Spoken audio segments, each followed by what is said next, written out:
तर ठाण्यामध्ये उपमुख्यमंत्री एकनाथ शिंदेंनी वीरगती प्राप्त झालेल्या पोलिसांना श्रद्धांजली अर्पण केलेली आहे।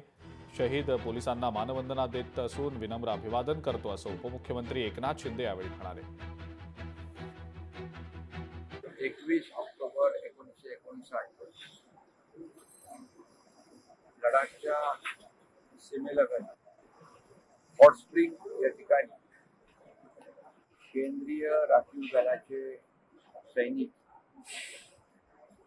सुरक्षेसाठी गस्त घालीत असताना लपून बसलेल्या चिनी सैनिकांनी त्यांच्यावर अचानक हल्ला चढवला आणि त्यामध्ये केंद्रीय राखीव दलाचे 10 शूर जवान शहीद झाले।